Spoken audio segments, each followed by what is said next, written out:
और सफ़र हज के अख्तिताम पे अय्याम अज़ा हैं। कोविड ख़त्म हो चुका है तो अय्याम अज़ा में मैं 2 महीने 8 दिन मेलबर्न में आपको नज़र ही नहीं आऊँगा। तो ये आज के मजलिस में बहुत सारी अलग अलग बातें जमा हो गई। शायद मेरे लिए मसला हो जाए कि इनको आपस में कनेक्ट कैसे किया जाए, लेकिन अगर मैं इनको आपस में कनेक्ट न कर पाऊँ तो बस मेरी इस मजबूरी का ख्याल कीजिएगा। सबसे पहले तो ये बात मैं सिर्फ याद दिला दूं, वो ये है जो मेरे जहन में अभी मजलिस की प्लानिंग है उसके एतबार से इसको बिल्कुल आखिर में आना चाहिए, लेकिन शायद वक्त ना मिले कि जो हदीस जिस इमाम मासूम की शहादत की वजह से ये मजलिस है उनकी आखिरी हदीस। सबसे ज्यादा हदीसें किस इमाम मासूम की हमारे पास हैं जिनकी आज शहादत का दिन है, और उनकी सबसे आखिरी हदीस। जैसे सिर्फ बात को समझाने के लिए कहूं कि अगर कोई कहे कि अल्लाह के रसूल ने सारी जिंदगी तबलीग रिसालत की तो आखिरी हदीस पैगंबर की क्या थी? मसलन मन कुन तो मौला, ये आखिरी हदीस। तो इस इमाम मासूम की जिसने सारी जिंदगी रिसालत के पैगाम को वाज़े करके एक्सप्लेन करके उसकी तशरीह करके हम तक पहुंचाया इस तरह से कि हमारा दीन जाफरी कहलाने लगा और हमारी फ़िक़्ह जाफरी। उनकी आखिरी हदीस थी ला तनालो शफाअतना मुस्तखफन बिस्सलात, हमारी शफात हरगिज हरगिज हरगिज उसको नहीं मिलेगी जो नमाज को मामूली या हल्का समझता हो। हत्ता इसमें वो लोग भी आ गए जो नमाज पढ़ते हैं लेकिन नमाज को बहुत ही मामूली समझकर गैर अहम समझकर अंजाम देते। तो बहरहाल नमाज का लफ्ज़ बहुत बड़ा है, इसमें यकीनन सबसे पहले तो वही 5 नमाजें आती हैं जो रोज़ाना की हैं, लेकिन फिर नमाज आयात भी आ जाती। अच्छा, अब ये तो मैंने वक्त से पहले एक बात छेड़ दी। ये हदीस उमूमन हम लोग पढ़ते हैं मसाइब के आगाज़ में, क्योंकि ये हदीस इमाम ने उस वक्त इरशाद फरमाई जब मंसूर के गवर्नर मदीना के जहर से इमाम गशी के आलम में थे। लेकिन खैर अब ये इब्तिदा में आ जाए तो कोई बात नहीं। कुरान करीम की जिस आयत की मैंने तिलावत की इसमें कुरान एक सवाल कर रहा, हम क्या और हमारी हैसियत क्या कि हमसे सवाल किया जाए, अल्लाह सवाल करे और हम उसका जवाब दें। लेकिन एक सवाल अल्लाह कर रहा। और उसके बाद ये सूरह मोमिनून की आयत 115। सूरह मोमिनून कौन सा सूरा है जिसकी शुरू की आयतों की तिलावत मौला ने विलादत के बाद पैगंबर की गोद में जाते ही की थी? वो सूरह मोमिनून। उसके आखिर में एक सवाल, और फिर खुदा ने खुद ही इसका जवाब दिया। यहां नहीं, 51 सूरह ज़ारियात की आखिरी आयतों में सवाल भी कुरान का है, जवाब भी कुरान का है। सवाल यह है कि अफहसिब तुम अन्नमा खलकनाकुम अबसा, क्या तुम ये समझ रहे हो कि हमने तुम्हें अबस, अब बेकार पैदा किया? ये लफ्ज़ अबस उर्दू में भी इस्तेमाल होता है, शायरी में तो बहुत ज्यादा आता है। हमने तुम्हें क्रिएट किया है फॉर वेन, फॉर जेस, for nothing, for only for play.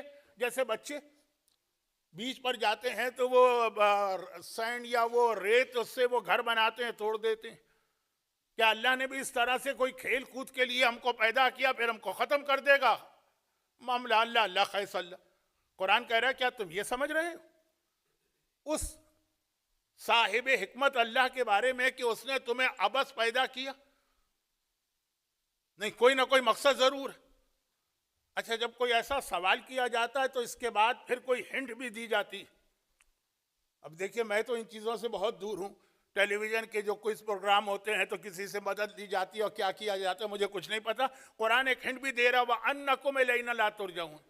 जब इस सवाल का जवाब गौर करो कि क्या तुम्हें बेकार पैदा किया, तो याद रखना क्या तुम हमारे पास वापस नहीं आओगे?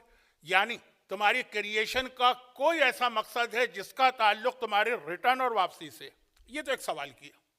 सूरह ज़ारियात कुरान करीम का सूरा नंबर 51, और वहां पे इसका जवाब है बहुत ही मशहूर आयत, वमा खलक़तुल जिन्न वल इंसा इल्ला लियअबुदून। जवाब आ गया। सवाल है कि क्या हमने तुम्हें बेकार पैदा किया? सवाल है अफहसिबतुम, क्या? और जवाब है हमने इंसानों को पैदा किया अपनी इबादत के लिए। I didn't create human beings except for my worship. सिर्फ इबादत के लिए पैदा किया है। अब यह कुरान ने मकसद बताया। इबादत क्या है? What is the meaning of इबादत या वर्शिप? इबादत किसे कहते हैं? नमाज इबादत है, रोजा इबादत है, हज इबादत है, खुम्स इबादत है भी और नहीं। नमाज कभी वाजिब होती है, कभी हराम हो जाती है। रोजा कभी वाजिब होता है, कभी गुनाह हो जाता है। हज कभी वाजिब हो जाता है, कभी हज पे जाना जायज ही नहीं रहता। तो जितनी भी इबादतें हैं, मैं तो सिलसिले को बढ़ाऊं। शराब से बचना वाजिब है, लेकिन शराब पीना भी कभी इजाजत है।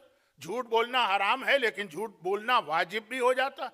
अमानत को वापस करना वाजिब है, अमानत में खयानत भी वाजिब हो जाती है। वालिदैन का एहतराम वाजिब है, कभी वालिदैन की बात को ठुकरा देना भी वाजिब हो जाता है। सिचुएशन और सर्कमस्टांसेस चेंज होने से ये बड़े बड़े जो वाजिबात हैं, मैंने तो सिर्फ बड़े बड़े वाजिबात की बात की, ये सारे के सारे खत्म हो गए, बल्कि उल्टा हो जाता है, जो वाजिब है वो हराम हो जाता। तो इबादत किसे कहते? बहुत मुख्तसर जो इसकी डिफिनेशन है वो यही है ना। हर मौके पे देखो इस वक्त अल्लाह हमसे क्या चाहता। जब नमाज चाहता है तो नमाज इबादत है, और जब नमाज नहीं चाहता है, बिस्तर पे सारी रात सोना चाहता है, तो उसमें सारी रात सोना ये इबादत है। तो इबादत हालात और वाकयात के तहत होती। अब ये कैसे पता चले कि इन हालात में कौन सी इबादत हमें करना? ये हर मासूम का फरीजा था, लेकिन सबसे ज्यादा हम तक पहुंचाया सादिक आले मोहम्मद इमाम जाफर सादिक अलैहि अफजलुस सलाती वस्सलाम। जो शरीयत, जो फिक़्ह इमाम ने पहुंचाई, वो इसी का नाम है कि किस मौके पर क्या तुम्हारी जिम्मेदारी। और इसमें एक जुमला अभी कह दूं, अगरचे ये जुमला आगे चलकर बहुत अहम बन रहा है।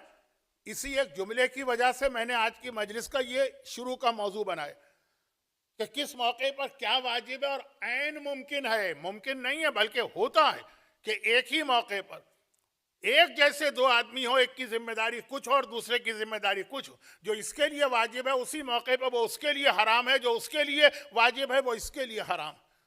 गर्चे जरा सा मिसाल अच्छी नहीं है, लेकिन बात को समझाने के लिए एक बहुत मशहूर वाकया हमारे यहाँ पढ़ा जाता। एक ही फेले हराम 5 आदमियों ने किया, एक ही औरत पे जुल्म 5 आदमियों ने किया। हमारे यहाँ पाकिस्तान में एक लफ्ज इस्तेमाल होने लगा है आजकल मीडिया में, गैंग रेप। मसलन इस टाइप का कोई अमल, एक ही अमल है, एक ही विक्टिम है, 5 आदमी।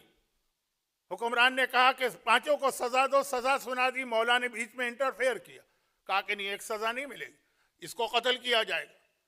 नंबर 2, इसको संसार किया जाएगा। नंबर 3, इसे कोड़े मारे जाएंगे।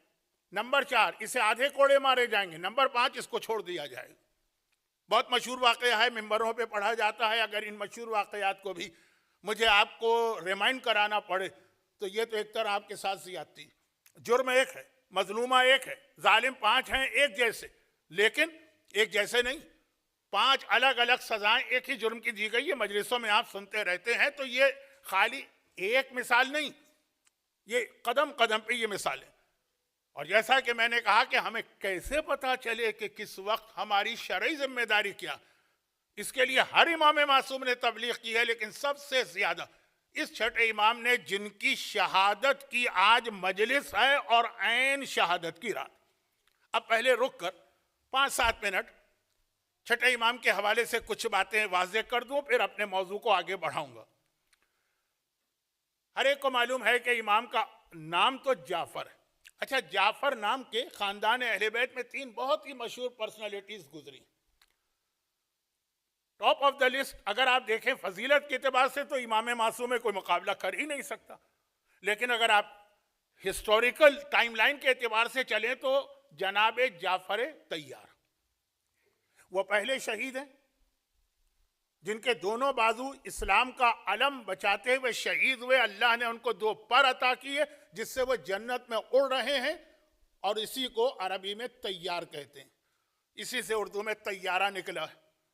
अब तो लोगों को उर्दू भी समझाना पड़ती है, अरबी तो छोड़े, तो तैयार। और बार बार अहले बैत के खुतबात में इस बात पर फख्र किया गया है कि मिन्नल जाफर, जाफर तैयार हमारे घराने से। बहुत अहम शख्सियत है इनकी, आज इनके हालात नहीं पढ़ना है। पहले जाफर अत्तैयार, दूसरे जाफर जिनका आज तस्किरा है अस्सादिक, तीसरे जाफर शायद one of the most controversial personalities in the family of अहलुल बैत, वो है जनाब जाफर, जिनको कज़्ज़ाब भी कहा जाता है। कज़्ज़ाब यानी झूठा, जाफर द लॉयर, और उन्हीं को तव्वाब भी कहा जाता है, जाफर तौबा करने वाले। जितने नकवी सादात दुनिया में हैं वो उन्हीं की औलाद में। बल्कि बाद रिवायतों में है कि चूंकि वो बाद में पैदा होने वाले थे तो रसूल ने पहले से कह दिया कि ये जाफर नाम मिक्सअप ना हो जाए, ये जो मेरा बेटा है जिनकी आज शहादत है, ये सादिक जाफर है, वो झूठा जाफर है। ये पैगंबर का दिया हुआ लफ्ज़ है। तशरीह का वक्त नहीं है कि उनको क्या क्यों कहते हैं जाफर। मुझे याद है कि पिछले साल मैंने 11वें इमाम की शहादत की मजलिस में बयान किया था कि उन्होंने 11वें इमाम के वालिदा पर अब्बासी खलीफा के दरबार में जायदाद का केस भी ठोंक दिया था। खैर, ये 3 जाफर हैं बहुत मशहूर, लेकिन अहम तरीन हमारे फिर पहले जाफर, गैर मासूमीन में अफजल तरीन, और आखिरी जाफर शायद अगर कज़्ज़ाब का लक़ब रसूल ने दिया है तो वन ऑफ द वर्स्ट।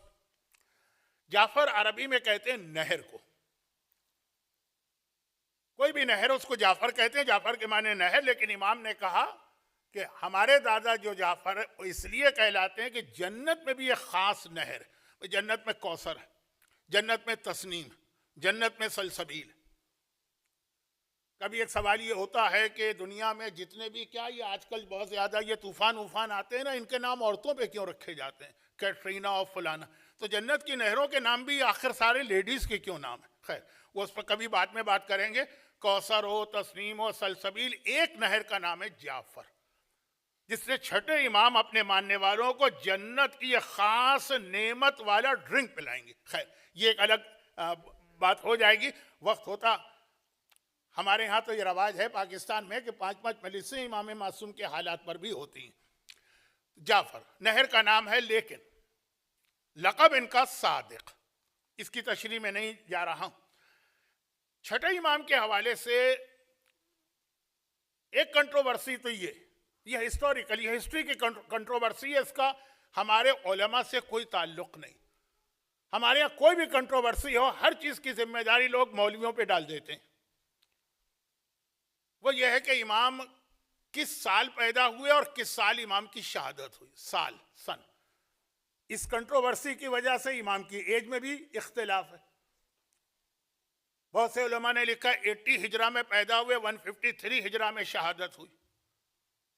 लेकिन बहरहाल ज़्यादा मशहूर कौल है कि 80 नहीं, 3 साल बाद 83, और 153 नहीं बल्कि 5 साल पहले 148, तो एज बनती है 65, जो अहले बैत में सबसे ज़्यादा। मुझे याद है कि मैंने एक दफ़ा ये अर्ज़ किया था कि कोई कहेगा कि ज़माने के इमाम की उम्र तो 1200 साल से ज़्यादा है। नहीं, ज़माने के इमाम की उम्र रुकी हुई है। खैर, ये फिर एक अलग मौजू हो जाएगा। 65 जितने इमाम इस दुनिया में आके गए, इमाम क्या उसमें रसूल को भी शामिल कर ले, 65। लेकिन जो सही मानों में इख्तिलाफ है छठे इमाम के बारे में वो ये देखिए, ये साल का जो इख्तिलाफ होता है ना, किस साल पैदा हुए, 1400 साल पहले की बात है। 100 साल पहले का एक वाकया है जिसके बारे में अभी तक ये तय नहीं हो पा रहा है कि वो कब हुआ। कौन सा वाकया? जो मेरी लास्ट सैटरडे की मजलिस थी, जन्नतुल बकी का डेमोलेशन, इनहिदाम। हमने 100 साल मनाए, तो ये 1345 हिजरा में वाकया पेश आया, 1344 हिजरा में पेश आया, या 1343 हिजरा में पेश आया। ये कोई 1400 साल पुराना वाकया नहीं है कि पता ना चले। उस वक्त तक इंडिया में न्यूज़पेपर भी आ चुके थे, दुनिया में तो थे ही। हो सकता है कि किसी म्यूजियम के आर्काइव में न्यूज़पेपर भी रखे हों। मैं अपनी बात करूं तो मेरे वालिद पैदा हो चुके थे, आपकी बात करूं तो आपके दादा का ज़माना। लेकिन ये अब तक पता नहीं चल पा रहा कि 1343 था, 1344 था कि 1345 था। 100 साल अभी हुए हैं कि 100 साल आइंदा होंगे कि 100 साल हो चुके हैं। लेकिन चूंकि ये कोई इतना बड़ा इख्तिलाफ नहीं है, जब भी हुआ हो अहले बैत पर ढाए जाने वाला इतना बड़ा एक जुल्म है, हमें उसकी याद मनाना है, चाहे 99 साल के बाद मनाएं, चाहे 100 साल के बाद मनाएं, तो हर साल मनाएंगे और साल में कई बार मनाएंगे। लेकिन मैं कह रहा हूं कि ये इख्तिलाफ तो आ जाते हैं, लेकिन ज्यादा बड़ा इख्तिलाफ है छठे इमाम की शहादत। अब जो जिस जानिब में आपको ले जा रहा हूं, अभी आपके जहन उधर गए नहीं होंगे, लेकिन ये आम सी बातें करके मैं खास डायरेक्शन में आपको लेके जा रहा हूं। छठे इमाम की शहादत की डेट, साल नहीं डेट, कब है? पहले दुनिया बहुत छोटी थी, नहीं बहुत बड़ी थी, आज दुनिया छोटी हो गई है, लेकिन मैं एक और कॉन्टेक्स्ट में कह रहा हूं। पहले हर मुल्क अपने हद तक महदूद था, एक मुल्क को दूसरे मुल्क की कोई इत्तला नहीं मिलती थी, कोई न्यूज आती भी थी तो इतने दिनों में आती थी कि बात बहुत पुरानी हो जाती थी। जब बात पुरानी हो जाए तो वो असर नहीं होता, बल्कि शरीयत का एक मसला सुन लीजिए जो मेरे साथ अक्सर पेश आता है, लेकिन लोगों को समझाना जरा मुश्किल होता है। वो ये है कि अगर किसी की मौत हुई तो ताज़ियत, पुरसा, कैंडोलेंस, ये मैं शरई मसला बता रहा हूँ, चाहे आयतुल्लाह सिस्तानी का फतवा देखें या रहबर आगा खामिनाई का या आगा खुई का या आगा खुमैनी का, तो पुरसा हो, ताज़ियत। लेकिन ये हुक्म है कि अगर मौत को एक खासा अरसा गुजर गया तो फिर ताज़ियत या पुरसा न दो, उसके जख्म को ताज़ा न करो। ये एक मसला है कि वक्त गुजर रहा है, time is the best healer, तुम फिर पहुंच गए, उसका जवान बेटा मर गया था तो बड़ी मुश्किल से जरा गम कम हुआ। ये शरई मसला, ये कोई नसीहत की बात या कोई वीक हदीस नहीं पढ़ रहा हूं, जो मुज्तहिदीन की किताब का मसला। तो मैं तो इतनी ट्रैवलिंग करता हूं, पता चलता है किसी को 6 महीने हो गए मरे हुए, किसी को 4 महीने हो गए, चले इसको रखें एक तरफ। तो अब दुनिया जितनी आजकल फास्ट हो गई, कम्युनिकेशन फास्ट हो गया। मैंने पिछली दफा आपके सामने करबला का वो वाकया पढ़ा था ना, 1216 हिजरा में, जब वहाबियों ने करबला पे ऐसा अटैक किया कि कब्र इमाम तक को खो दिया, इमाम की बॉडी नजर आने लगी। जन्नतुल बकी में ये जुल्म नहीं हुआ 100 साल पहले, करबला में इससे बड़ा जुल्म हुआ था कि आका हुसैन की बॉडी तक पहुंच गए थे वो लोग, लेकिन उसके वो असरात नहीं हुए और हमारे यहाँ इस तरह से उस पर गम नहीं किया गया। क्यों? क्योंकि ये खबर आते आते 6 महीने गुजर गए। और आज ये है कि अभी एक वाकया, खुदा न करे कहीं ऐसा कोई बम धमाका हो जाए, कोई किसी रोजे या मदार पे अटैक हो जाए, तो उसी सेकंड आपको इत्तला मिल जाएगी, ज्यादा इम्पैक्ट होता है। तो खुलासा ये है कि पहले जमाने में ऐसा नहीं था, कम्युनिकेशन इतना फास्ट नहीं था। तो हिंदुस्तान और उस वक्त इंडिया, पाकिस्तान सब एक ही मुल्क था। वहाँ ईरान, वहाँ इराक, वहाँ हर जगह के अपने अपने उलमा की रिसर्च होती थी। अब दुनिया फास्ट भी बहुत हो गई है और इनकलाब इस्लामी के बाद ईरान से इतना ज्यादा हमारा आना जाना हो गया है कि बहुत सी चीजें हमारे यहाँ मिक्सअप हो गई। तब आप देखेंगे विलादत की कई तारीखें ऐसी जो हमारे यहाँ नहीं थी, कुछ और थी, अब ईरान में मनाई जाती हैं तो हमारे यहाँ भी आ गई। शहादत की बहुत सी तारीखें, सबसे अहम तो खुद 8वें इमाम की शहादत की तारीख है कि वहाँ मशहद में इमाम के रोजे पे 29 सफ़र है, तो हमारे यहाँ भी वो तारीख आ गई है, जबकि हमारे यहाँ नहीं थी। और कराची की हद तक तो अभी हमारा पुराना सिस्टम चल रहा है। इस्लामिक कैलेंडर या जंतरी का मजाक उड़ाना भी आजकल लोगों ने समझ लिया है, पढ़े लिखे होने की एक निशानी।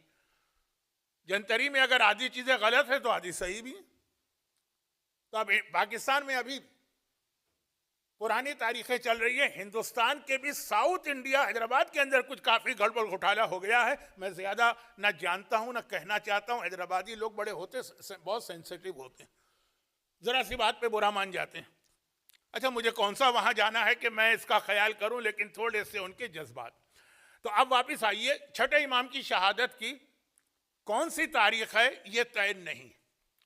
15 शव्वाल इंडिया और पाकिस्तान के उलमा की रिसर्च के मुताबिक थी। ये आज कौन सी रात है? ये 15 शव्वाल, और यही ज्यादा मोतबर तारीख।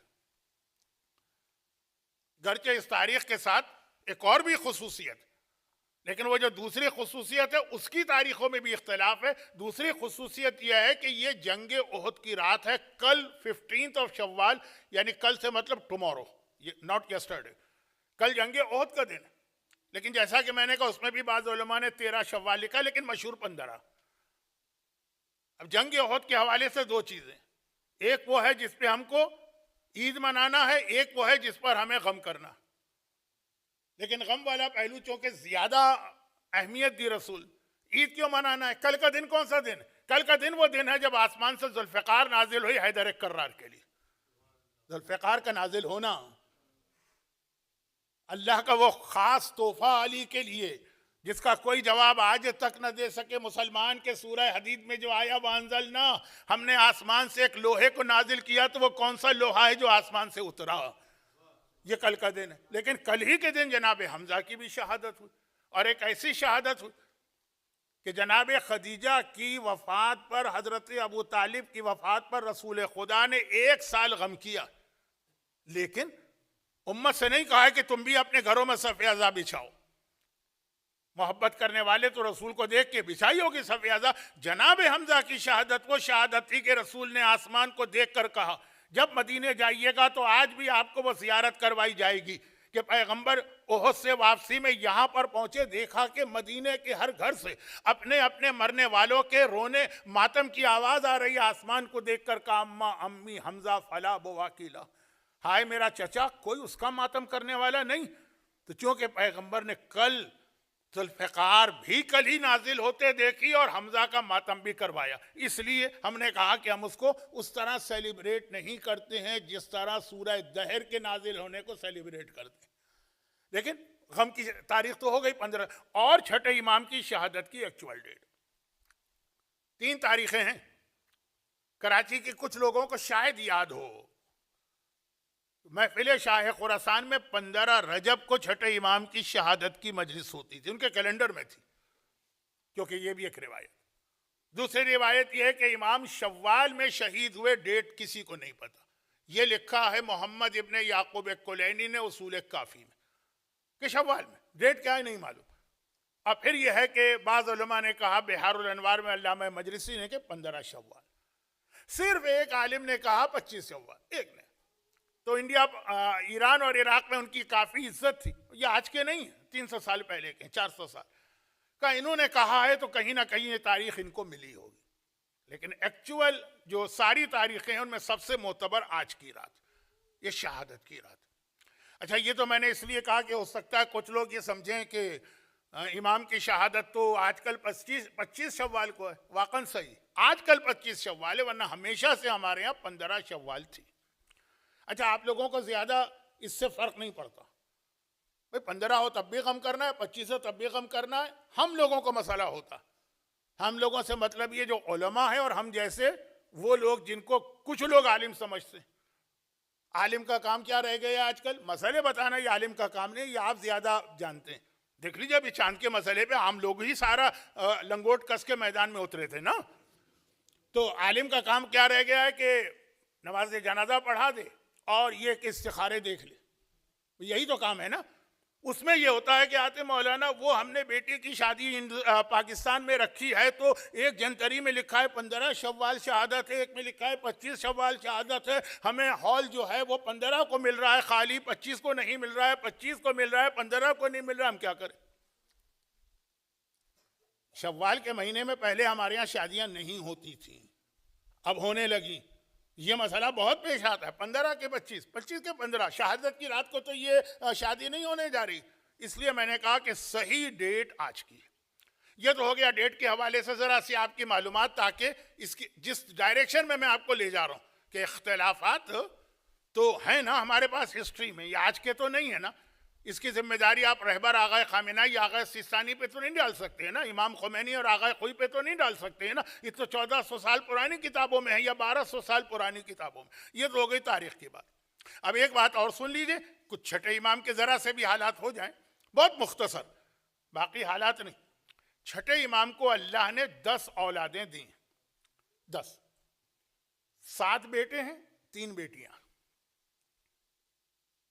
अच्छा, 3 बेटियों के नाम, औलाद को अच्छा नाम दो, ये सबसे पहली ड्यूटी है बाप की अपनी औलाद के हवाले से। पहली ड्यूटी, उसको अच्छा नाम दो। ये नाम सारी जिंदगी उसके साथ लिया जाएगा, सारी जिंदगी ही नहीं, कब्र में भी जब तलकीन पढ़ाई जाएगी, कब्र ही में नहीं, क़यामत के मैदान में भी जब बुलाया जाएगा। वो अलग बात है कि बहस होती है माँ के नाम से कि बाप के, लेकिन उसका अपना नाम तो लिया जाएगा ना, माँ का हो कि बाप का हो तो बात की चीज। तो अब नाम अच्छा दो। इसमें जो आगा खुई की इबारत है फतवे की किताब और आगा सिस्तानी की, असदकुल अस्मा सबसे सच्चा नाम जो तुम किसी का रख सकते हो, क्योंकि ये इमाम की हदीस है जो फतवे में आ गई कि सबसे सच्चा नाम है जिसमें अल्लाह की बंदगी का इजहार हो, वह अहसनुहा, और सबसे बेहतरीन नाम है अंबिया के नाम और आइम्मा के नाम। अब मसलन मैं तो खुद चूंकि आगा खुई की तकलीद पे बाकी हूं, आगा सीसानी के फतवे से आगा खुई ने अपने एक बेटे का नाम रखा पहले टुकड़े पे अमल करते हुए अब्दुल मजीद। पहला क्या था? सबसे सच्चा नाम है जिसमें अल्लाह की बंदगी, मजीद अल्लाह का नाम है अब्दुल मजीद। एक बेटे का नाम जो सद्दाम की जेल में इस तरह गायब हुए कि आखिर वक्त तक पता ना चला, इब्राहिम अल खुई। एक बेटा जो करबला नजफ हाईवे पर ऑयल टैंकर के जरिए से सद्दाम ने शहीद करवाया, तकी अल खुई। एक इमाम के नाम पर, एक नबी के नाम पर, एक अल्लाह की अब्दियत जो फतवा दिया उसके एतबार से। छठे इमाम को अल्लाह ने 10 औलादे दी, जिसमें 7 बेटे हैं, 3 बेटियां। ज्यादा मैं नहीं तफसील में उलझाना चाहता आपको, लेकिन थोड़ी बहुत मालूमात, इसी से फिर वो नुक्ता निकलेगा जिससे मैं अपने असल मौजू पे आऊंगा।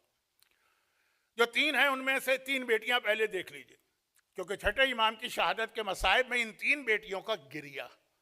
एक का नाम तो वही रखा जो अहले बैत के खानदान में हमेशा रखा रहेगा, और एक वक्त में एक नहीं कई के नाम होंगे, फातिमा।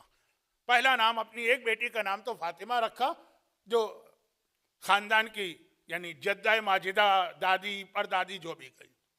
दूसरा बेटी का नाम रखा अपनी मां के नाम पर।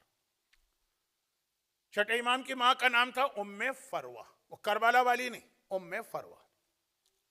चुनाचे दूसरी बेटी का नाम है उम्मे फरवा। और तीसरा बेटी का नाम रखा अपनी नानी के नाम पर, दादी मां नानी। छठे इमाम की नानी यानी उम्मे फरवा की मां का नाम है अस्मा। अच्छा, ये अस्मा जो है वो जाफर तैयार की भी बेवा है, जो मजलिस जहां से शुरू हुई थी। मौलाए कायनात की भी बेवा है, मोहम्मद इब्ने अबी बकर की मां है, और इन्हीं की पोती उम्मे फरवा है। लेकिन आप उलझ जाएंगे तो ये 3 नाम बेटियों के तो सेट, एक दादी का नाम, एक नानी का नाम, एक मां का नाम। और फिर हैं छठे इमाम के 7 बेटे। गालिबन तमाम मासूमीन, अब मैं कोई बहुत रिसर्च से ये बात नहीं कह रहा, तमाम मासूमीन में छठे इमाम इज द ओनली इमाम जिन्होंने सबसे ज्यादा अंबिया के नाम अपनी औलाद में इस्तेमाल किए। एक बेटे का नाम था अब्दुल्ला, जो बेहतरीन नाम है, जिसमें अल्लाह की बंदगी, जो बिल्कुल सच्चा नाम। यानी अब्दुल्ला से सच्चा क्या? अल्लाह का बंदा, हर आदमी अल्लाह का बंदा। अब्दुल्ला। एक जुमला मेरी तरफ से सुन लीजिए, जो मुझे बहुत गरा गुजरता है ऐसे जुमले कहना, लेकिन बताना पड़ते हैं इसलिए कि बाद लोग अपने आप को औलाद इमाम होने की बिना पर हर हुक्म खुदा से एग्जेम्प्ट समझ लेते हैं। हमारे जमाने के 7 बेटे हैं, एक का नाम तो अब्दुल्ला रखा, जो सबसे बुरे बेटे। जुमला कहते हुए अजीब लग रहा है, लेकिन ये कहना भी जरूरी। अब्दुल्ला सबसे बुरे बेटे हैं 7 में से, जिन्होंने अपने बाबा के बाद पहला दावा तो किया मैं इमाम हूं, 7th इमाम, और फिर दूसरा दावा यह किया कि जो मेरा छोटा भाई मूसी काज़िम है ये झूठ बोल रहा है, नऊजुबिल्लाह। हम तो जनाबे जाफर के बारे में ये लफ्ज कज़्ज़ाब कहते हुए घबरा जाते हैं, जबान लड़खड़ा जाती है, जिसके लिए हदीस रसूल तक है। अब वो अपने छोटे भाई के लिए कह रहे हैं कि झूठा दावा कर रहा है, झूठ बोल रहा है, नऊजुबिल्लाह मिन ज़ालिक। ये अब्दुल्ला, और बाप की जिंदगी ही में ही इनके अंदर गुमराही के जर्म्स नजर आने लगे थे। छठे इमाम ने कहा कि मेरा ये बेटा ख्याल रखना, ये गलत लोगों में उठने बैठने लगा। बहुत सारे गलत फिरके, बातिल फिरके, ये मैं इसलिए कह रहा हूं कि बहुत सारे वालिदैन यहां पे आके अपनी औलाद से केयरलेस, लेकिन बहुत से बहुत ख्याल भी कर रहे हैं, फिर भी उनकी औलाद बिगड़ जाती। तो ये खुद इमाम के घर की कहानी मैं सुना रहा हूं कि इमाम के अपने घर में ये हुआ कि बाप की मौजूदगी में, बाप के बाद नहीं, बाप की मौजूदगी में बेटा बाप के पास कम उठता बैठता है, जो गुमराह फिरके, जैसे एक जमाने में पाकिस्तान में कम्युनिस्ट लोग होते थे, बेदीन लोग होते थे, लिबरल लोग होते थे, उस टाइप। कहा इससे होशियार रहना, ये आजकल हशविया फिरके में उठने बैठने लगा, उसके असरात इसमें आएंगे। एक वक्त आता है कि जब बाप और माँ की नसीहतें भी बेकार हो जाती, तो आपका बस ये एक फरीजा कि चेक करें आपने अपनी ड्यूटी अदा की है कि नहीं। अदा कर ली है, फिर वो बेटा जहन्नम में भी जाए तो आप पे जिम्मेदारी नहीं। बहुत ज्यादा किसी चीज का टेंशन अपने दिमाग पे ना ले। अब्दुल्ला, एक बेटे का नाम अल्लाह के नाम पे रखा, वही सबसे बुरा निकला। ऐसा होता भी है। हमने बेटे का नाम रखा शेर खान, शेर, वो चूहे से भी डरता है, ये छिपकली से भी डरता है मसलन। एक का नाम रखा हमने हातम, और मालूम हुआ वो कारून से ज्यादा कंजूस निकला। तो ये तो अक्सर होता है, बाप और माँ तो अपनी जगह अच्छा ही समझ के रखते हैं, लेकिन बाद में क्या। अब मैं वो यूसुफ वगैरह की मिसाल नहीं देना चाहता, किसी की शक्ल सूरत की बुराई नहीं करनी चाहिए। तो अच्छा, 3 बेटों के नाम 3 अंबिया के नाम पे रखे। बहुत मुख्तसर 7 बेटों की समरी आपको सुना रहा हूं। 3 अंबिया के नाम। इस्माइल सबसे बड़े बेटे, जिनसे इस्माइली फिरका चला और बोरी फिरका चला, लेकिन वो तो अपने बाप की जिंदगी में इंतकाल कर गए। बहरहाल नाम इस्माइल नबी का नाम। और नबी का जो दूसरा नाम है वो है मूसा, जो हमारे 7वें इमाम मूसा। और तीसरा नाम इसहाक। 3 नाम छठे इमाम की औलाद में 3 अंबिया के नाम पर। अब उसमें याद रखिए इस्माइल और इसहाक भाई थे, इब्राहिम के 2 बेटे थे। अब वो फैमिली ट्री में बना के आपको और चकराना नहीं चाहता। 2 बेटे थे, इस्माइल हिजाज में थे, औलाद इस्माइल में पूरा खानदान अहले बैत है। इसहाक फलस्तीन में थे, पूरी बनी इसराइल उनकी औलाद में। ये 2 नाम, और तीसरा मूसा। और इसहाक बहुत, ये तो नहीं कहूँगा बहुत अहम औलाद है, इमाम की हर औलाद अहम है। इसहाक के हवाले से एक छोटी सी बात अर्ज कर दूं, अजीब सी, अजीब तो नहीं। इसहाक से ज्यादा अहमियत इमाम के बेटे, उनकी बीवी को है, यानी छठे इमाम की बहू। अब ये इमाम के हालात में कभी बेटे कभी बहुएं, छठे इमाम की ये बहू। कौन बहू? इसहाक की बीवी। ये वाकन एक अजीब शख्सियत। गालिबन ये वाहिद औरत आपको मिलेंगी।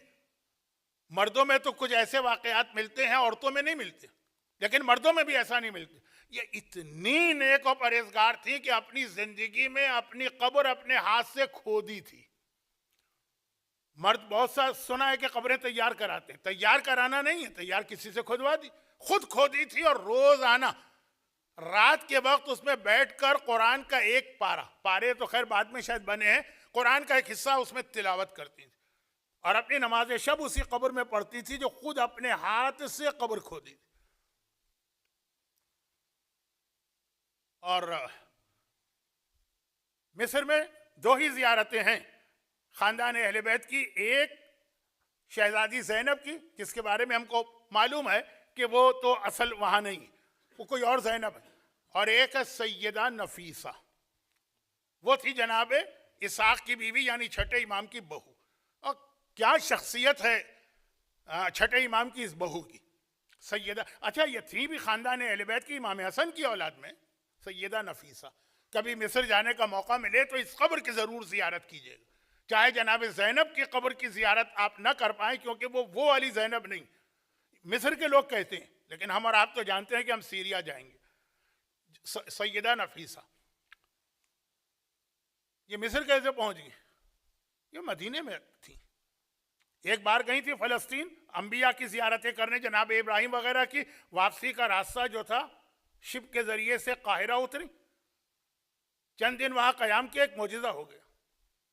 और ये इनके मोजिजे से फिर एक मोजिजात का सिलसिला चला। छठे इमाम की बहू की बात कर रहा हूं। वो ये कि घर में जाके रुकी वो, और बराबर में किसी यहूदी का घर था। उसकी बेटी जो थी बहुत छोटी, पैरालाइज थी और अंधी थी। तो उसको किसी काम से उस यहूदन को बाजार में शॉपिंग के लिए जाना था। वो इस बच्ची को इनके मुसल्ले के करीब लिटा गई। ये वुजू कर रही थी, वुजू का पानी उस बच्चे पे गिरा, ये नमाज पढ़ने लगी। ये वुजू का पानी जो इनके जिस्म से गिरा, वो बच्ची की आंखों की बीनाई भी आ गई। वो खड़ी हो गई, और खड़ी होकर दौड़ती हुई अपने माँ के घर में गई। माँ ने देखा, हैरान हो गई। अब पता चला कि सैयदा नफीसा के वुजू के गिरे हुए पानी की ये बरकत। और उसके बाद तो जो इनकी शोहरत हुई वहां काहिरा में, कि मुसलमान 4000 से ज्यादा यहूदियों ने शियत कबूल की उसी वक्त और रोक लिया कि हम आपको नहीं जाने देंगे। और फिर इल्म के एतबार से इतनी बुलंद है औरत औरत औरत।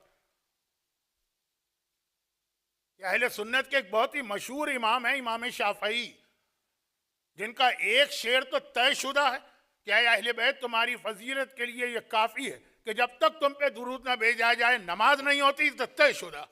और एक दूसरा शेर भी है जिस पर बरादरान अहले सुन्नत इख्तिलाफ करते हैं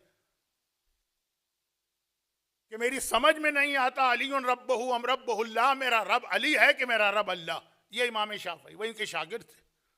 सैयदा नफीसा के पास आकर इमाम शाफई ने इल्म हासिल किया, अपनी कौम के इमाम बने।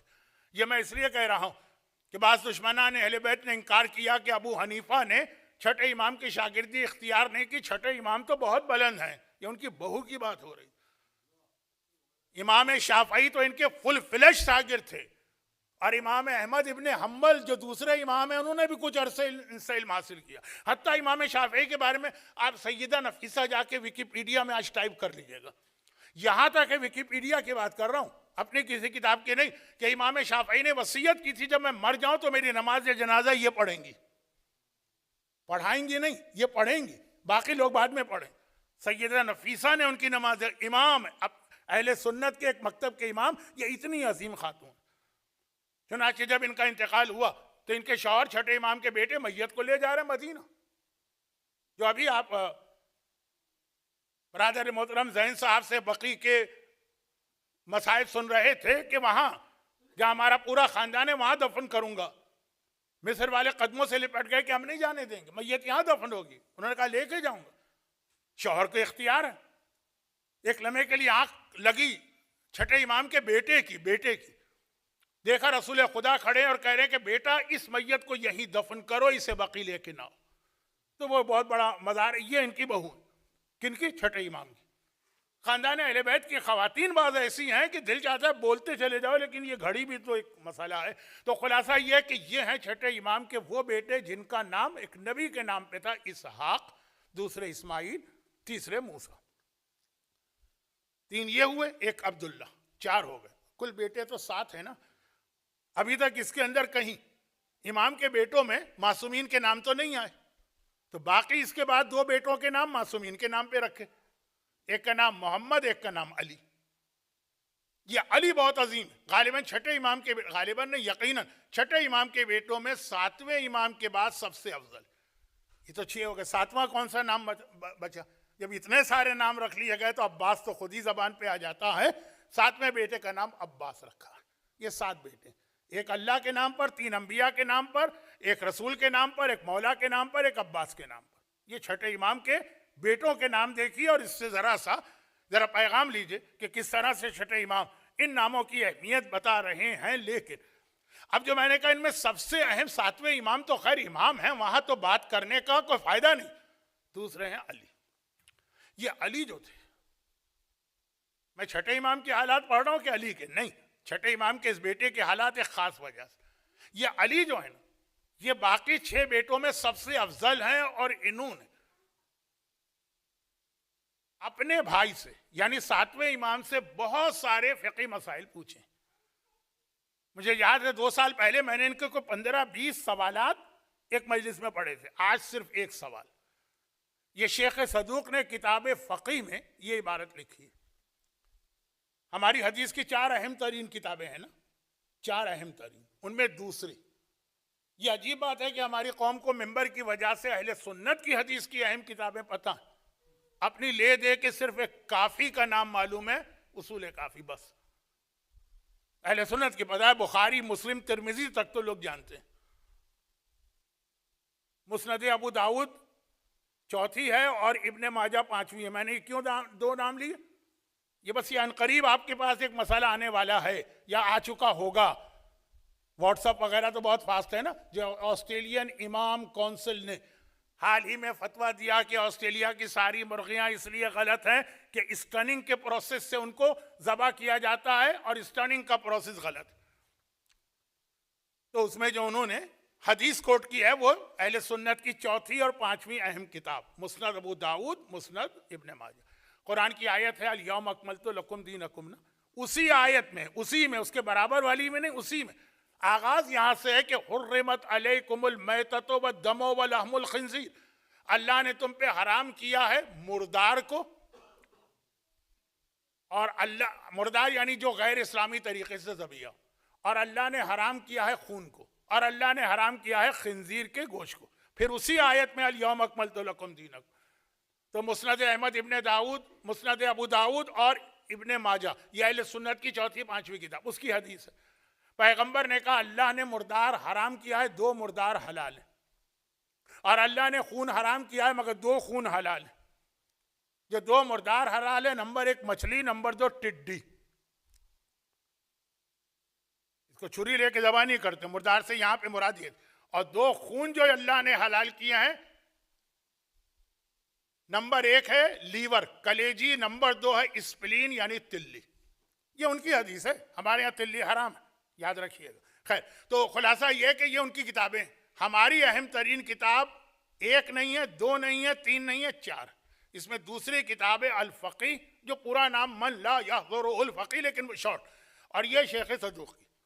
इसमें 7वें इमाम के छोटे भाई यानी छठे इमाम के बेटे अली इब्ने जाफर, जाफर छठे इमाम, अपने भाई 7वें इमाम से पूछते हैं, हदीस नंबर 9 है चांद के मसले में, कि मौला अगर एक आदमी ने पूरे शहर में अकेले ईद का चांद देखा और किसी और ने नहीं देखा तो क्या किया जाए?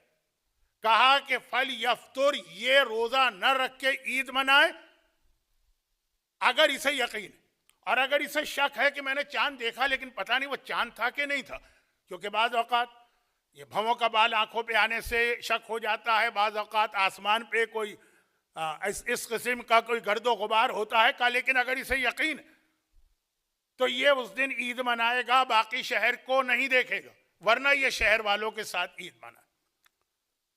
चुनांचे ये मसला बना कि जो जुमला हमारे यहां मशहूर है वो बिल्कुल गलत है। अच्छा, इन्हीं अली इब्ने मूसा ने, अली इब्ने जाफर ने 7वें इमाम से एक दफा एक और सवाल किया जो शेख तूसी ने हदीस की तीसरी किताब में कोट किया है, तहजीब, दूसरी किताब और तीसरी किताब। वो रमजान के बारे में था कि मौला अगर एक आदमी ने रमजान का चांद देख लिया और शहर में किसी ने नहीं देखा, इमाम ने कहा उसे चाहिए वो रोजा रखे चाहे शहर वाले बगैर रोजे के। खैर, रमजान में तो हमारे यहाँ इतना कोई सर फुटबल नहीं होता, इसलिए मैं उधर नहीं जा रहा हूं। ईद में होती है नहीं बात। अब ईद के अंदर वाज़ेह तौर पर इमाम फरमा रहे हैं कि ईद मनाना किसे कहते हैं? लोग कहते हैं ना ईद तो यूनिटी है, यूनिटी है, ईद कहते किसे? इस्लाम के जितने भी इस किस्म के सेलिब्रेशन के मौके हैं, इसमें 2 चीजें होती हैं, एक उसमें रिलीजन का हिस्सा होता है, एक कल्चर का। इस्लाम कल्चर के खिलाफ नहीं है अगर वो दीन से न टकराए। हमारे यहां शादी होती है, शादी में निकाह रिलीजन है, बाकी चीजें कल्चर है। जो रिलीजन होगा वो न्यूजीलैंड से लेके लॉस एंजलिस तक दुनिया में कहीं चले जाइए, सब शियों के यहाँ एक तरह रहेगा, निकाह एक तरीके से पढ़ा जाएगा। बाकी जो कल्चर है वो हर जगह अलग होगा, कहीं दुल्हन सुर्ख कपड़े पहनेगी, कहीं दुल्हन सफेद कपड़े पहनेगी, कहीं साचक होगी, कहीं नहीं होगी, कहीं जहेज दिया जाएगा, कहीं जहेज लिया जाएगा। हिंदुस्तानी कल्चर के अंदर दामाद खरीदे जाते हैं। अरब किसी हद तक, कुछ ईरानी इलाके, कुछ पाकिस्तानी इलाके, उसमें बेटियां बेची जाती। ये जुमले बहुत भोंडे गलत हैं, लेकिन कम वक्त में बात समझाने के लिए, क्योंकि ये कल्चर, इसका इस्लाम से ताल्लुक नहीं। इस्लाम का ताल्लुक महर से। महर हर जगह होगा, कम ज्यादा हो सकता है क्योंकि उसकी भी इजाजत इस्लाम ने दी। तो हर चीज में 2, जितने हमारे सेलिब्रेशन होते हैं उसके 2 हिस्से होते हैं। रिलीजियस पहलू जो है वो एक सिरे से दूसरे सिरे तक दुनिया में और एक जमाने से लेकर कयामत तक एक रहेगा। ईद मनाना, ईद किसे कहते हैं? ईद में एक है रिलीजियस पहलू, वो है रोजा रखना हराम है। वो जिसके नजदीक ईद है उसके लिए हराम है, वो नहीं रख सकते। बाकी जितनी चीजें, हत्ता इवन नमाज ईद भी गैबत इमाम जमाना में वाजिब नहीं है ना, मुस्तहब है। अब बाज महाराजे तो ये कह चुके हैं कि गैबत में नमाज ईद जमात से पढ़ना भी सही नहीं, फुरादा पढ़ेंगे घर में। इमाम खुमैनी की एहतियात वाजिब यही थी। लेकिन खैर, तो अब ईद मनाना जो उसका रिलीजियस पहलू है वो एक रहेगा। जिसने चांद देख लिया या जिसके नजदीक चांद साबित हो गया उसको उस दिन रोजा हराम। बाकी ईद मनाना किसे कहते हैं? शीर खुरमा खाना या नए कपड़े पहनना या गले मिलना वो आप अगले दिन करें, उसके अगले दिन करें। ईद तो यूनिटी है। ये जुमला कहां से आया? ईद यूनिटी है, ये जुमला आप कहां से लेके आए? ये इस्लाम का जुमला है कि आपका अपना कयास और अंदाजा? छठे इमाम ने जब अबू हनीफा को देखा तो डांट के बिठा लिया। अबू हनीफा छठे इमाम के शागिर्द थे। कुछ मुतअस्सिब अहले सुन्नत ने इनकार किया, जैसे इब्ने तैमिया जिसके ऊपर पूरी वहाबियत की बुनियाद है, इब्ने तैमिया के नजरियात, उसने इनकार किया। तो उतने ही मुतअस्सिब एक इंडियन हिस्टोरियन शिबली नेमानी ने लिखा कि ये इब्ने तैमिया की गुस्ताखी। कहा छठा इमाम, कहा अबू हनीफा, कोई मैच ही नहीं। वो अबू हनीफा शागिर्द के अलावा भी इमाम के बाद बहुत आते जाते थे और अक्सर इमाम पर एतराज करते थे कि आपने एक काम गलत किया, और इमाम कभी एतराज करते थे तुमने ये फतवा गलत दिया, जब तुम्हें मालूम नहीं है तो फतवा क्यों दे रहे? मसलन पिछले लास्ट सैटरडे की जो मजलिस थी मेरी, कितना थोड़ा सा टाइम, लास्ट सैटरडे की मजलिस जो थी ना, वो वहाबियत और जन्नतुल बकी के जुल्म के हवाले से थी। वहाबियत की बुनियाद क्या? उनको हर चीज में शिरक नजर आती है। उन्होंने एक ऐसी ऐनक लगाई हुई है ना कि जिसके शीशे शिरक है, हर चीज में शिरक नजर आता। मगर ये सिलसिला भी कहां से चला तो खैर उस खलीफा के जमाने से जिसने वो दरख्त कटवा दिया जिसके नीचे रसूल ने सुलह हुदैबिया में बैत ली कि लोग आके यहाँ शिरक करते हैं, वो छोड़े। उसके बाद अबू हनीफा छठे इमाम के साथ बैठ के एक दिन उनके घर जाके खाना खाया। जरा वाकया तवज्जो से सुनिएगा, है बहुत छोटा सा। दोनों ने खाना खाया, यानी छठे इमाम के दस्तरखान पर सभी आते हैं, वो भी आए, खाना खाए। खाना खाने के बाद खत्म हो गया खाना, हाथ धो लिए। इमाम ने कहा अल्हम्दुलिल्लाह रब्बिल आलमीन, अल्लाहुम्मा इन्ना हाज़ा मन्नुका व मन्नु रसूलिक। ऐ खुदा, ये तेरा एहसान है जो तूने हमें नेमत दी है, तूने और तेरे रसूल ने। अबू हनीफा ने फौरन टोका, कहा फर्जंद रसूल ये तो आपने शिरक कर दिया। देने वाला सिर्फ अल्लाह है, आपने उसके साथ किसी और को क्यों मिला दिया, चाहे वो रसूल ही क्यों ना हो। यही आज वहाबियत कहती है ना। बिल्कुल वही जुमला है जो अबू हनीफा ने छठे इमाम के दस्तरखान पर इमाम का जुमला सुनकर, अल्लाहुम्मा इन्ना हाज़ा मन्नुका व मन्नु रसूलिक, मन्नत एक एहसान एक नेमत, ये तेरी तरफ से और तेरे रसूल की तरफ से। कहा नहीं, जो कुछ है वो अल्लाह की तरफ से होता। कोई गैर खुदा कितना ही बुलंद क्यों ना हो, ना किसी को दे सकता है ना किसी से कुछ ले सकता। इमाम ने कहा क्या तूने कुरान में सूरह तौबा की आयत नंबर 74 नहीं पढ़ी? इमाम ने आयत नंबर नहीं कहा, वो तो मैं बता रहा हूं आपकी आसानी के लिए। क्या तूने कुरान में ये आयत नहीं पढ़ी? वमा नक़मू इल्ला नग़नाहुमुल्लाहु व रसूलुहु मिन फ़ज़लिही। ये काफिर इसलिए तड़पते रहते हैं कि अल्लाह और अल्लाह के रसूल ने इन लोगों को अपने फजल से गनी कर दिया। अग़नाहुमुल्लाहु, अल्लाह ने इनको गनी किया, मुसलमानों को। खाली ये नहीं कहा अल्लाह ने गनी किया, अल्लाह व रसूलहु, और रसूल ने गनी किया है मिन फ़ज़लिही, अपने फजल से। पाकिस्तान में जो सबसे ज्यादा रिश्वत लेता है ना, उसके कोठी पे क्या लिखा होता है? हाज़ा मिन फ़ज़ल रब्बी, ये मेरे रब का फजल है। कुरान ने ये लफ्ज फजल खाली रब के लिए इस्तेमाल नहीं किया, रसूल के लिए भी इस्तेमाल किया। फजल अल्लाह की तरफ से आता है और अल्लाह के रसूल की तरफ से आता है, ये शिरक नहीं है, ये है नहीं ईमान। फौरन इमाम ने टोक दी। तो जगह जगह उसी में एक दिन इमाम ने बिठा के ये नहीं कहा था क्या है अबू हनीफा, ये क्या तुम अपने दिल से फतवे बना बना के पेश करते हो? क्योंकि अबू हनीफा का मसलन एक फतवा था कि वो जो हदीस है रसूल है मैं नहीं मानता, मेरी अकल में नहीं आती। कौन सी हदीस? का जब जंग होती है उसमें मुजाहिद जाते हैं, हिस्सा लेते हैं, आखिर में माल गनीमत तकसीम होता है, ठीक है। अब मसलन 500 आदमी, 500 मुजाहिद, सबको 500 को बराबर बराबर मिलेगा। लेकिन पैगंबर की हदीस है उसमें जो पैदल गया है उसे सिंगल मिलेगा, जो अपनी सवारी लेके आया है उसे डबल मिलेगा। मसलन हर एक का हिस्सा बना 10 दीनार, मगर जो अपनी सवारी खुद लेकर आया उसे 20 दीनार मिलेंगे। पैगंबर की हदीस है हदीस का इनकार तो उसने भी नहीं किया, कहा है हदीस, मैं नहीं मानूंगा क्योंकि मेरी अकल में नहीं आ रही। कि इस हदीस का मतलब यह हुआ कि पैगंबर ने एक घोड़े को एक मोमिन के बराबर कर दिया। कहा हर एक का 10 दीनार हिस्सा है, घोड़े की वजह से इसको 20 दीनार मिले। यानी अगर रसूल कहते 10 के 11 दे दो, 12 दे दो, 13 दे दो तो समझ में आता, 10 के 20 कर दो, तो ये जो एक्स्ट्रा 10 है ये तो एक मोमिन के बराबर हो। घोड़ा और मोमिन बराबर नहीं हो सकते, इसलिए अगर जो हदीस मेरी अकल में नहीं आए मैं नहीं मानता। और एक इस टाइप के बहुत फतवे दिए, इमाम ने बिठा लिए मजलिस में। आप वाकया सुनते हैं, मैं वाकया नहीं दोहराऊंगा, एक इशारा करूंगा। कहा ये तुमने कहां अपनी अकल से फतवे देना शुरू कर दिए? अगर इसी तरह अकल से फतवे दिए जाएं तो बताओ पेशाब की नजासत बड़ी है कि सीमेंस की? कहा कि पेशाब की। कहा तो पेशाब में वुजू है, उसमें गुस्ल क्यों? कहा मर्द ताकतवर कमजोर है कि औरत? कहा औरत कमजोर है। कहा तो फिर जो ताकतवर है उसको डबल हिस्सा दिया मीरास में, कमजोर को सिंगल दिया, उल्टा होना चाहिए ना। 3 4 5 इमाम ने सवाल किए उससे, जवाब नहीं था। इमाम ने कहा इन दीना इजा कीसत मोहकत, जब दीन खुदा में अपने अकली अंदाजे लगाए जाएं तो दीन खुदा तबाह होकर रहता। वह अव्वल मन कासा इबलीस, सबसे पहले जिसने दीन में कयास किया वो इबलीस था। जब उसने कहा मैं आग से, ये मिट्टी से, आग मिट्टी से अफजल है, ये फार्मूला कहां से लेके आ गए? वो जो इमाम वहां पे डांट रहे हैं, एक बार नहीं, अबू हनीफा से कई मुनाजरे हैं। वक्त नहीं है मेरे पास कि मैं आधी बात भी नहीं कह पा रहा हूं, लेकिन ये जो था अपने अंदाजे, ईद इज द यूनिटी, कहां से आया जुमला? किस इमाम की हदीस? हाँ, वो सेलिब्रेशन, वो खुशी, वो सारे मुसलमान एक साथ ईदगाह में जमा हो, ठीक है अपनी जगह, मगर ईद का मतलब है रोजा हराम, वो हर आदमी अपने इंडिविजुअल चलेगा। फिर एक अजीब हदीस मैं पढ़ रहा हूं जो पढ़ने को दिल नहीं मान रहा है कि कहीं ऐसा ना हो कि आप लोगों को गलतफहमी हो जाए।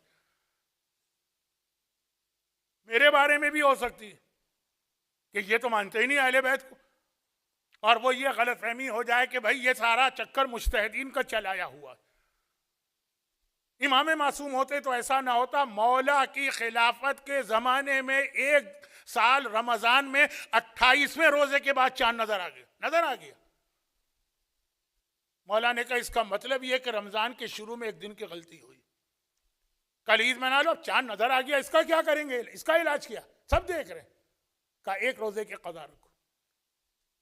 और उस वक्त ये जुमला कहा कि इमाम जाहिर पे अमल करता है, बातिन पे अमल नहीं करता, हकीकत पर नहीं जाता। जाहिरी एतबार से किसी ने चांद नहीं देखा शाबान के आखिर में तो बस रमजान एक दिन बाद शुरू होगा, जाहिर है। हकीकत तो इमाम जानते हैं।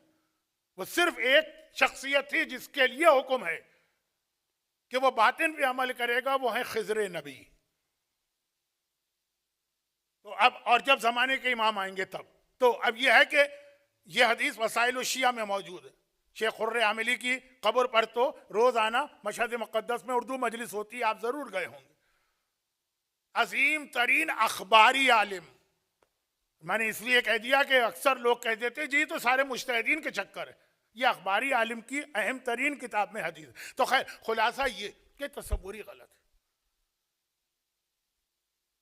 अब इसमें सिर्फ एक प्रॉब्लम आता है, छठे इमाम फ़िक़्ह जाफरी, फ़िक़्ह दीन जाफरी, इसलिए कुछ बातें मैंने कह दी।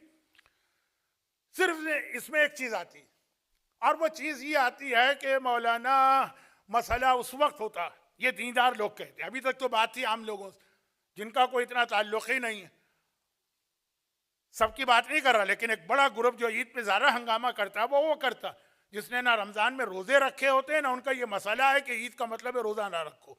तो हमने इससे पहले कौन सा रोजा रखा है जो आज आप ये कह रहे हैं कि रोजा ना रखो? उनका तो मसला है कि जरा हुल्ला गुल्ला, नए कपड़े, शीर खुरमा, गले मिलना, ये सारी चीजें। रोजा उनका मसला नहीं है, इसलिए उनकी समझ में ये चीज नहीं आती कि ईद का मतलब है रोजा न रखना, हराम।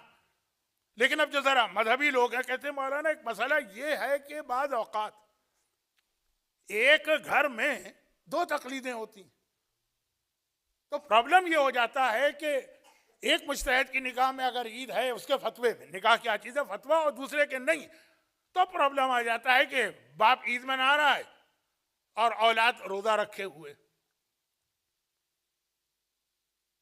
अच्छा, इसमें किसी ने एक सवाल किया, और एक ने नहीं कई लोगों ने, कि हम आगाए खुई की जैसे मैंने कहा ना, वो मेरी एज ग्रुप के हैं या मुझसे थोड़े छोटे होंगे, मौलाना हम आगाए खुई की तकलीद में है तो आगाए सीसानी के फतवे में तो वाजिब है उन पे बाकी रहना, हम बाकी हमारे बच्चे तो सब पैदा ही बाद में, वही आगाए सीसानी की तकलीद में। आगाए खुई के एतबार से सैटरडे की ईद कन्फर्म थी, आगाए सीसानी के एतबार से संडे की ईद थी। तो अब वो बाकी बातों पे बात नहीं कर, वो कह रहे क्या हम इसकी वजह से तकलीद चेंज कर ले ताकि घर एक जैसा हो जाए। तो याद रखिए कि तकलीद अगर सही आपने की तो तकलीद चेंज नहीं हो सकती है। तकलीद सिर्फ 3 सूरतों में चेंज हो सकती है। अब आप इसमें खुद देख लें कौन सा केस आपका है। नंबर 1, जिसकी आप तकलीद कर रहे हैं वो मर जाए, फिर तकलीद चेंज कीजिए। लेकिन अगर नए की तकलीद में गए, उसने कहा वापिस पुराने पे जाओ, तो मसला हल नहीं होगा, तो इसको तो निकाल दीजिए। नंबर 2 यह है कि जिसकी तकलीद आपने की उसका कैरेक्टर खराब हो जाए। तकलीद की जाए तो एक शर्त है कि जस्ट हो, आदिल हो। जिसके पीछे आप नमाज पढ़ते हैं उसमें भी शर्त है, तकलीद में भी। पता चला कि बहक गया, गुमराह हो गया, सीधे रास्ते से हट गया, आदिल ना रहा, गुनाहगार हो गए, तब तो आप तकलीद चेंज करें। लेकिन क्या इतनी हिम्मत है किसी मजहबी आदमी में कि बैठ के कहे कि आगा सीसानी अब आदिल ना रहे, या आगा खामेनाई आदिल ना रहे, या आगा कोई अब मरने के 10 साल बाद आदिल नहीं रहे? वैसे तो थे, कब्र में जाके अब अदालत खत्म हो गई, तो नॉनसेंस बात। लेकिन बहरहाल ऐसे वाकयात हुए हैं तारीख तशय्यो में कि कोई मरजइयत के लेवल पर पहुंच कर भी फिसला। अगर कभी ऐसा हो शॉर्ट, या वो आदिल ना रहे। अच्छा, बाज लोगों की आदत ये होती है कि तकलीद को पीरी मुरीदी की तरह या सियासी पार्टियों की तरह समझते हैं। पाकिस्तान की बात करूं, जो इमरान खान का हामी है, चाहे वो कितनी ही बड़ी गलती उनकी देखे उनका फेवर करेगा, मुखालिफ का कितना ही अच्छा काम देखे बुराई निकालेगा। जो नवाज शरीफ के हामी है वो उसके हर अमल पर, उसकी और उसकी बेटी के हर अमल के ऊपर कुरान से ज्यादा यकीन करेंगे सामने वाले के हर अमल। कुछ लोग इसको तकलीद समझते हैं, ये नहीं है तकलीद। हम तकलीद एक की करते हैं, एहतराम सबका करते हैं जितने इस्टेब्लिश मर्जे हैं। तो अब आज लोगों का दिल चाहता है जिनकी हम तकलीद कर रहे हैं ना, सब इनकी तकलीद में आ जाए, तो आप दूसरों को भी खींचते हैं। कैसे खींचते हैं? भाई वो फला मर्जे में ये खराबी। मसलन आगा सीसानी पे एतराज होता है कि जी वो देखिए कुछ बोलते ही नहीं, खामोश बैठे, ऐसे मर्जे का क्या फायदा। अब एतराज करेंगे उनके कैरेक्टर पर, देखिए वो तो घर से निकल के जियारत को नहीं जाते हैं, ऐसे मर्जे का क्या फायदा। ये तरीका इख्तियार करते हैं लोग ये समझकर कि आगा खामेनाई या दूसरे मर्जे दो अलग अलग पार्टीज हैं, एक को मान रहे हो तो दूसरे का इनकार जरूरी है। लेकिन ये बहुत, इसके लिए बहुत जिगरा चाहिए इतना बड़ा इल्जाम लगाने के लिए। आखिरी बात, 2 बातें थी ना तकलीद चेंज के। नंबर 1, उसके किरदार में आप कहें कि ये खराब हो गया, सबूत के साथ, ऐसा नहीं। वैसे अगर आप व्हाट्सएप पे भरोसा करने लगे तो दुनिया में किसी का भी किरदार सही नहीं। नऊज़ु बिल्लाह, आज अगर इमाम मासूम होते तो मुआविया का प्रोपेगेंडा इसी व्हाट्सएप के जरिए होता। आज इस तरह मोमिनीन व्हाट्सएप पे इस तरह यकीन करते हैं। मैं छोटी सी बात बताता हूं, टोरंटो स्टार, उसमें एक आर्टिकल आ गया कि CIA के एक आदमी ने कहा हमने आगा सिस्तानी को इतने पैसे दिए। आगा सिस्तानी तो ऐसे नॉनसेंस बातों का जवाब नहीं देते। 80% मोमिनीन ने आंखें बंद करके यकीन कर लिया। एक अखबार की खबर जो एक नामालूम आदमी कह रहा है कि हमने ये दिए, ये इतना ऑथेंटिक हो गया। मैं तफसील में नहीं जा रहा हूं वाकई की, इसलिए कि टाइम खत्म हो गया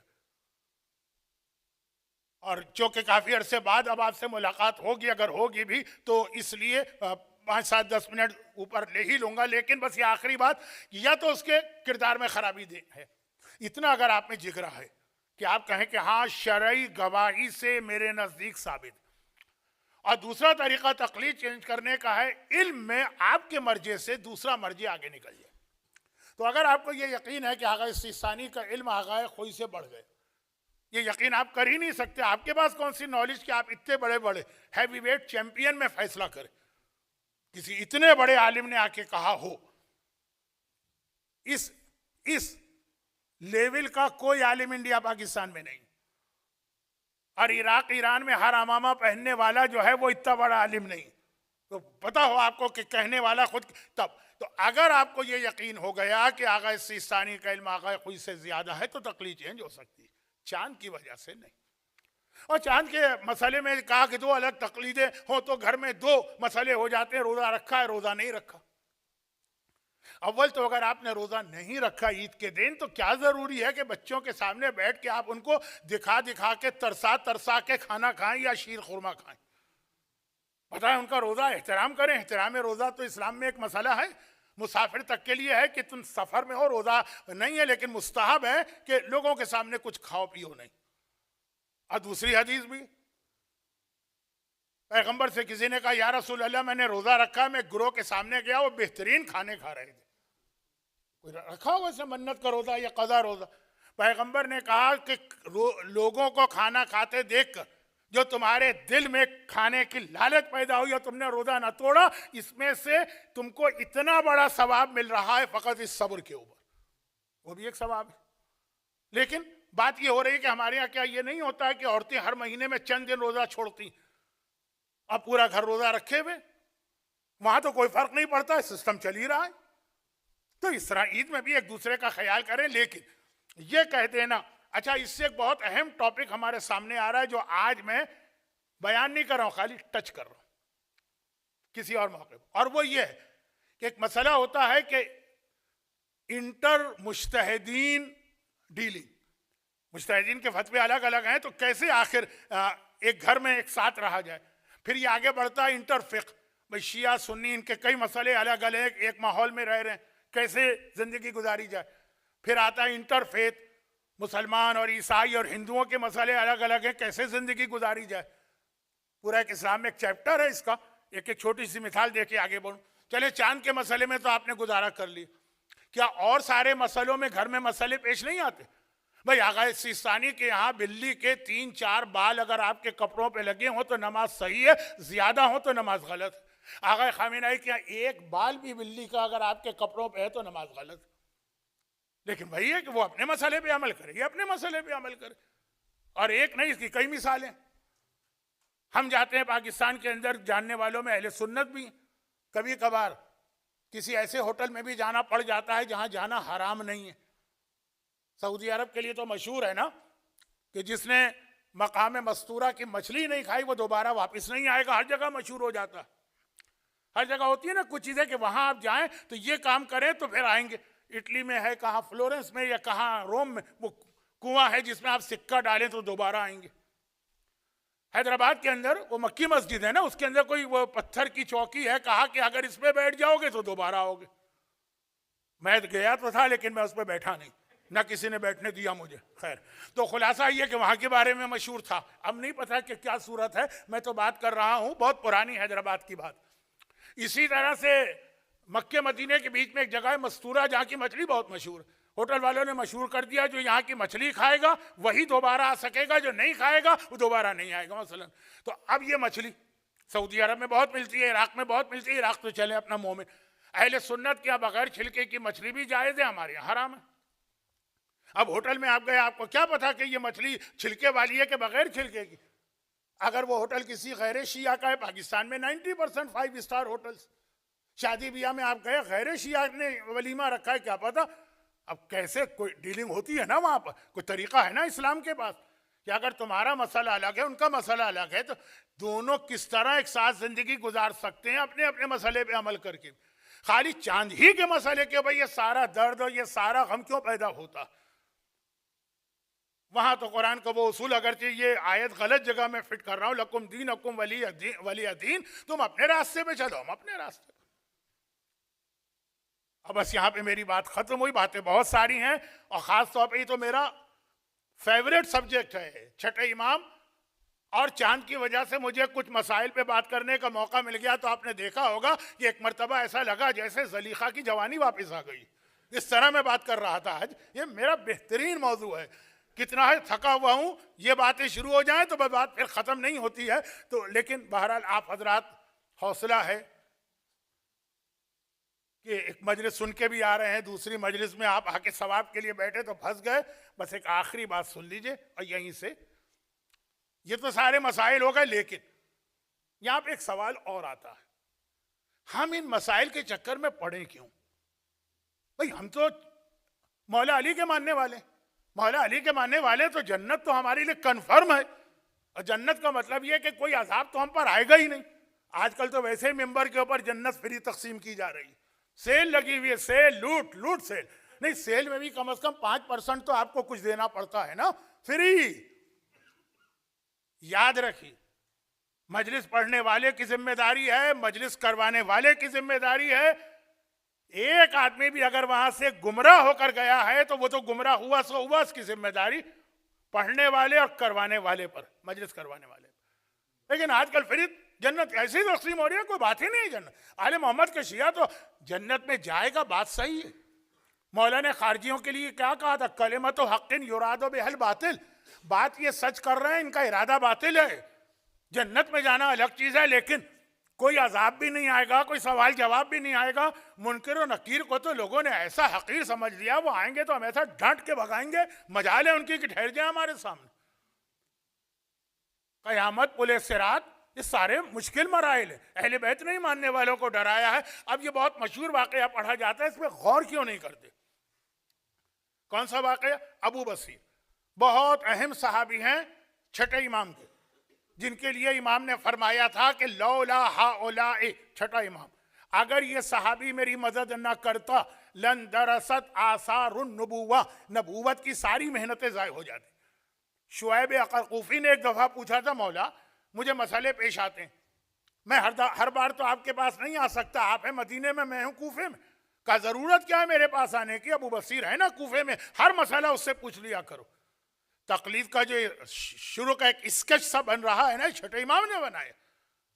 मेरे पास आने की जरूरत ही क्या? अगर आ भी सकते हो तो क्या जरूरत? वो बैठा है ना वहां मेरा नुमाइंदा, उससे पूछा करो। वो अबू बसीर कहते हैं मैं कूफे में रहता था, और वो जमाना वो था जब बहुत मशहूर वाकया है, इसलिए मुख्तसर करके इसी से रब्ते मसाइब। कहा कि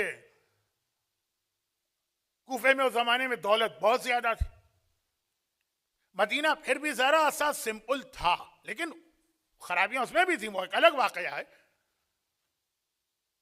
कूफा, अच्छा जब दौलत आती है ना, खुदा जब हुस्न देता है नजाकत आ ही जाती है। मखमल पर चलने में भी वो नाजुक लोगों के पैर छिल जाते हैं। दौलत आती है तो अपने साथ खराबियां लेके आती। खदीजा ताहिरा की तरह से आदमी में इसको डाइजेस्ट करने का हौसला हो, ये बहुत कम होता है, और उसमें ज्यादातर खराबियां शराब या ड्रग्स, गुनाह कबीरा है। वो सैयद अली वाले के लिए माफ है, उसको जन्नत मिली हुई है ना, उसको क्या जरूरत है शराब से बचने की? बल्कि मैं तो कहूंगा ये हिमाकत है। अगर आपको पता है कि मुझे इसकी कोई सजा नहीं मिलने वाली है, फिर भी उसका मजा ना ले, क्यों ना ले मजा? जब एक चीज जायज है, इजाजत है, यानी कोई इसके लिए हमारे लिए तो कोई प्रॉब्लम ही नहीं है ना। ना कोई अजाब का फरिश्ता हमारे करीब आएगा, ना कोई हमसे सवाल जवाब करेगा, ना कयामत में कोई प्रॉब्लम है, तो पियो, दिल खोल के पियो। जिनकी ये मेंटेलिटी है, बच्चे गुमराह ना हो जाएं, हराम है हराम है हराम है, अली वाले के भी ऐसे कोड़े पड़ेंगे। लेकिन पहले ये बात पूरी हो जाए, इस तरह तो बहुत लंबी बात हो जाएगी। अबू बसीर कहते हैं कि मेरा जो पड़ोसी था वो गवर्नमेंट किसी डिपार्टमेंट में था।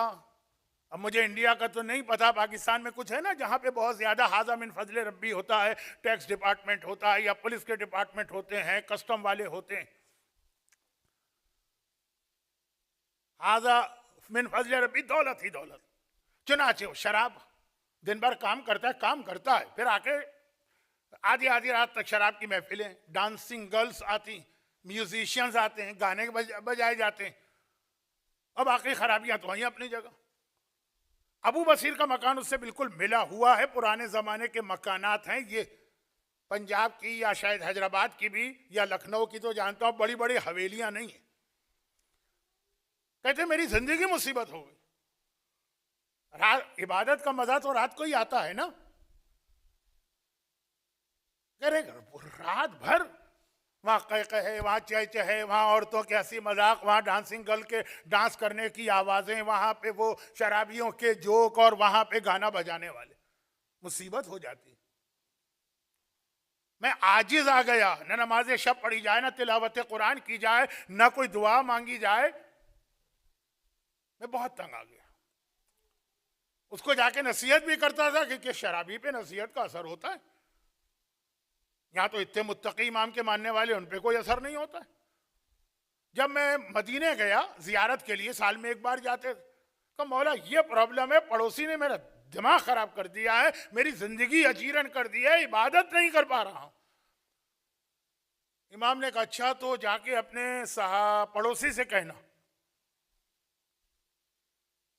नहीं, बल्कि जब बहुत नसीहत की तो पड़ोसी ने एक बार कहा अच्छा तुम हर साल मदीने जाते हो ना, तुम्हारा एक आका है ना, आका से कह दो कि बस मेरे लिए दुआ करें कि मैं ठीक हो जाऊं। कहा मौला आखिर में ये जुमला उसने कहा था, कहा अच्छा जाके उससे कहो कि तुम अपने आप को ठीक कर लो, मैं तुम्हें गारंटी देता हूं कि तुम्हें जन्नत दिलवाऊंगा। मोमिन होता कहता मौला आपकी गारंटी की जरूरत नहीं, ऑलरेडी मेरे पास गारंटी मौजूद है। वो बहुत ही अच्छे फला खतीब और जाकिर थे, इतना खूबसूरत अमामा पहन के आए थे, वो गारंटी देके गए मुझे। मौला ने कहा जाके कह दो मैं गारंटी देता हूं। बहुत मशहूर वाकया, इसका एक जुमला लोग छोड़ देते हैं, मैं वही जुमला सुनाना चाहता हूं। अबू बसीर आ गए। आने के बाद वो आदमी मजाक उड़ाने के लिए आया कि भाई मदीने हो के आ गए हो, अपने आका से मेरी कंप्लेन की, कहा कि उन्होंने ये जुमला कहा कि मैं गारंटी देता हूं कि जन्नत तुम्हारी। कभी ऐसा होता है किसी को पूरा कुरान सुना दें असर नहीं होगा, कभी एक छोटा सा जुमला किसी बच्चे की जबान से निकले और आदमी बदल जाता। इसी को कहते हैं ह्यूमन नेचर, चेंज हो जाती। बस वो जुमला ऐसा उसके दिल में लगा, वो कुछ बोला नहीं, चला गया। अबू बसीर घर में आया, आज रात को सोए हैं, कोई शराब नहीं, कोई डांसिंग कर ली, कोई म्यूजिक नहीं। हो सकता तबीयत खराब हो गई हो। 2 दिन गुजरे, 3 दिन गुजरे, 4 दिन गुजरे, बिल्कुल वहां ऐसा सन्नाटा छाया हुआ। आखिर 1 हफ्ते के बाद एक आदमी इनके पास आया, पहचान लिया ये उसका रिश्तेदार। कहा कि वो मेरे रिश्तेदार ने तुम्हें बुलाया है। कौन सा दूर जाना था, बराबर दरवाजा मिला है, वहां गए, दरवाजे को नॉक किया, उसने थोड़ा सा दरवाजा खोला। इंडिया का नहीं पता, पाकिस्तान में ऐसा होता है कि जब कोई सब्जी वाला आता है ना तो पर्देदार औरतें थोड़ा सा दरवाजा खोल के झांक के देखती। खाली पर्देदार औरतें नहीं, अगर हमने किसी से कर्जा लिया हुआ है, कोई नॉक करे ना, थोड़ा सा दरवाजा, वो तो नहीं आ गया कहीं, खैर तो ये था कि देखा थोड़ा सा दरवाजा खोला, उसकी आंख नजर आई। अब देखिए आजकल की टेक्नोलॉजी वाले बच्चों को समझाना मुश्किल है ना, तो कैमरे भी लगे होंगे और वो तो मोबाइल भी काम कर रहा होगा, लेकिन आप हजरात तो मुझसे भी ज्यादा इन चीजों में पुराने। उसने देखा कि अबू बसीर तुम आ गए, देखो तुम्हारे आका ने मुझको एक गारंटी दी थी ना, मुझसे गारंटी ली थी, गारंटी दी थी, मैंने अपने आप को बदल लिया, सारी चीजें निकाल फेंकी।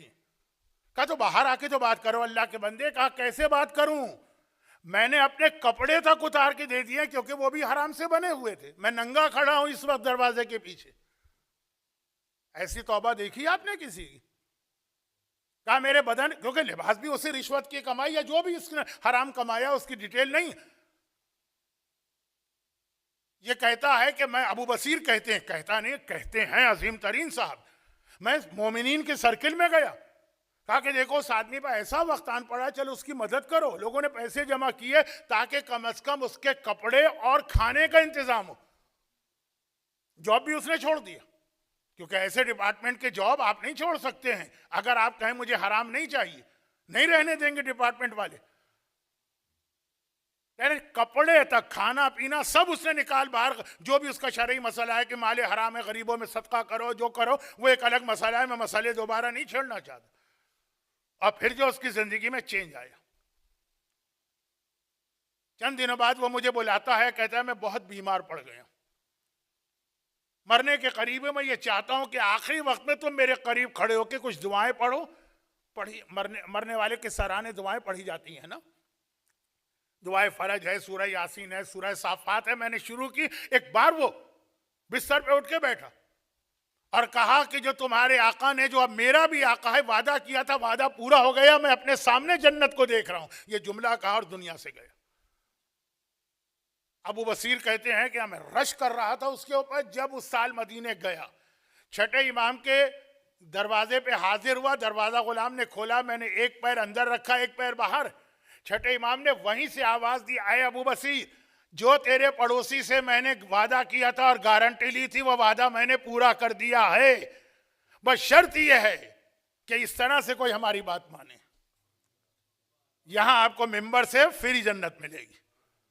और मजलिस करवाने वाले भी कितने खुश होंगे, आज तो हमारी मजलिस कितनी उठ गई, सब तारीफ करते हुए गए कि ऐसी जन्नत हमको दिलवाई। इमाम वो शराबी कबाबी गाने वाला, लेकिन वो भी यह जानता है कि अगर इमाम जन्नत दिलवा रहे हैं तो हमें अपने आप को बदलना पड़ेगा।